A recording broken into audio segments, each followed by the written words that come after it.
दाऊद इब्राहिम, ये नाम सुनते ही बहुतों की रूह कांप जाती है। वो एक भूतिया साया है, मुंबई की गलियों में बस एक फुसफुसाहट। एक ऐसा आदमी जिसने डर और हिंसा के दम पर अपना साम्राज्य खड़ा किया। मुंबई के अंडरवर्ल्ड का बादशाह। उसकी कहानी सिर्फ जुर्म की नहीं है, ये ताकत की कहानी है, ये महत्वाकांक्षा की कहानी है। ये एक ऐसे आदमी की कहानी है जिसने डोंगरी की धूल भरी गलियों से निकलकर ग्लोबल क्रिमिनल मास्टरमाइंड बनने तक का सफर तय किया। दाऊद की कहानी मुंबई की कहानी से गहराई से जुड़ी हुई है। ये शहर सपनों और बेबसी का एक संगम, जिसने उसके साम्राज्य को पनपने के लिए उपजाऊ जमीन मुहैया कराई। चहल पहल भरी सड़कें, भीड़ भरे बाजार, अंधेरे कोने, सब उसके प्रभुत्व का हिस्सा बन गए। वो शहर की नब्ज, उसकी कमजोरियों को समझता था और उनका बेरहमी से इस्तेमाल करता था। दाऊद का उदय शहर की अपनी उथल पुथल भरी यात्रा को दर्शाता है। जैसे जैसे मुंबई गैंगवार और राजनीतिक उथल पुथल से जूझता रहा, दाऊद फलता फूलता रहा। वो मौकों को भुनाने में फुर्तीला, प्रतिद्वंद्वियों को खत्म करने में बेरहम और गठबंधन बनाने में चालाक था। उसकी कहानी मुंबई के अंधेरे पेट की एक काली परछाई है, जुर्म और भ्रष्टाचार की ताकत की एक खौफनाक याद दिलाती है। दाऊद इब्राहिम कासकर का जन्म डोंगरी में हुआ था, जो एक ऐसा इलाका था जहां जिंदगी और जुर्म दोनों कदम से कदम मिलाकर चलते थे। उसके पिता एक पुलिस कांस्टेबल छोटे दाऊद को गलियों के आकर्षण से बचाने के लिए बहुत कम कर सके। दाऊद जल्द ही खुद को छोटे मोटे जुर्म की दुनिया में खींचता हुआ पाया। हाजी मस्तान के नेतृत्व वाले लोकल गैंग में शामिल हो गया। ये ताकत का, नियमों को तोड़ने से मिलने वाले रोमांच का उसका पहला अनुभव था। लेकिन दाऊद महत्वाकांक्षी था। वो सिर्फ छोटी मोटी चोरी और गली के झगड़ों से ज्यादा कुछ चाहता था। वो राज करना चाहता था, अपना खुद का साम्राज्य बनाना चाहता था। टर्निंग पॉइंट डी कंपनी के गठन के साथ आया, एक ऐसा गैंग जो आतंक और जबरन वसूली का पर्याय बन गया। दाऊद की बेरहमी और बिजनेस की समझ ने उसे सबसे अलग खड़ा कर दिया। वो डर की ताकत को समझता था। इसका इस्तेमाल वो प्रतिद्वंद्वियों को चुप कराने और मुंबई के अंडरवर्ल्ड पर अपना नियंत्रण मजबूत करने के लिए करता था। दाऊद का उदय बहुत तेजी से हुआ।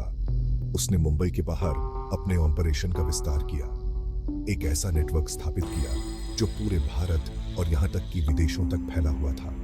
वो सोना तस्करी करता था, ड्रग्स की तस्करी करता था और जबरन वसूली के रैकेट चलाता था। उसकी दौलत तेजी से बढ़ी और साथ ही उसका प्रभाव भी। उसने राजनेताओं, बिजनेसमैन और बॉलीवुड सितारों के साथ संबंध बनाए, ताकत का एक जटिल जाल बुना जो अछूत लगता था। साल 1993 दाऊद की कहानी में और मुंबई की कहानी में एक टर्निंग पॉइंट साबित हुआ। 12 मार्च को शहर में एक के बाद एक हुए बम धमाकों ने सैकड़ों लोगों की जान ले ली और हजारों घायल हो गए। बाबरी मस्जिद विध्वंस के बदले में दाऊद इब्राहिम द्वारा रची गई ये घटनाएं पूरे भारत में सदमे की लहर दौड़ा गईं। 1993 के बम धमाके एक महत्वपूर्ण मोड़ थे। उन्होंने दाऊद की बेरहमी की असली हद, मासूम नागरिकों पर अकल्पनीय दर्द देने की उसकी इच्छा को उजागर किया। इन हमलों ने मुंबई के मानस पर एक अमिट दाग छोड़ दिया, आतंकवाद के प्रति शहर की भेद्यता की एक खौफनाक याद दिला दी। ये धमाके भारत के साथ दाऊद के रिश्ते में भी एक टर्निंग पॉइंट साबित हुए।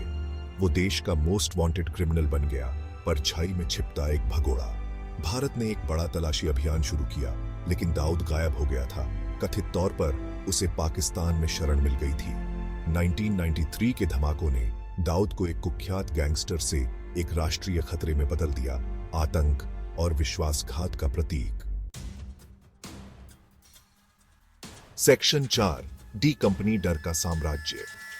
डी कंपनी दाऊद इब्राहिम के आतंक के शासनकाल का पर्याय बन गई। यह सिर्फ एक गैंग से बढ़कर था, यह एक विशाल आपराधिक नेटवर्क था। दौलत और डर दोनों पैदा करने के लिए डिजाइन की गई एक अच्छी तरह से तेल से सनी मशीन। डी कंपनी के जाल विभिन्न क्षेत्रों में फैले हुए थे, जबरन वसूली और तस्करी से लेकर रियल एस्टेट और फाइनेंस तक। दाऊद के लेफ्टिनेंट, जिनमें से प्रत्येक के पास विशेषज्ञता के अपने क्षेत्र थे, साम्राज्य के जटिल संचालन का प्रबंधन करते थे।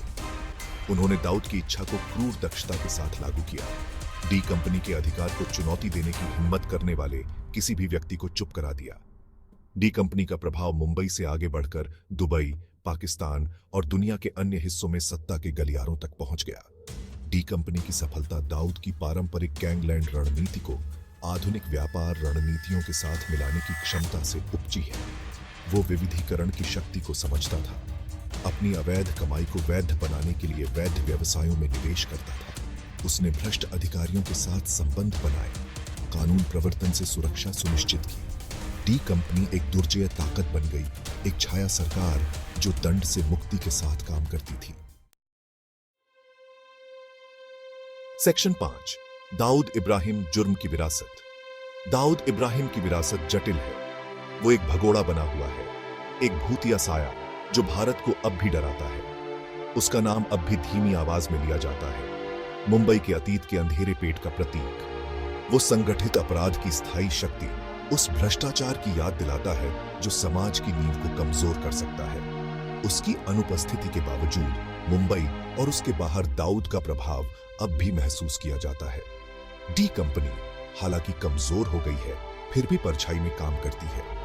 वफादारों और भ्रष्ट अधिकारियों का उसका नेटवर्क यह सुनिश्चित करता है कि दाऊद की जुर्म की विरासत बनी रहे। दाऊद इब्राहिम की कहानी एक सतर्क कहानी है, जुर्म और भ्रष्टाचार की संक्षारक शक्ति की एक कठोर याद दिलाती है। ये एक ऐसी कहानी है जो अब भी लोगों को मोहित और भयभीत करती है, अंडरवर्ल्ड के स्थायी आकर्षण और खतरे का प्रमाण।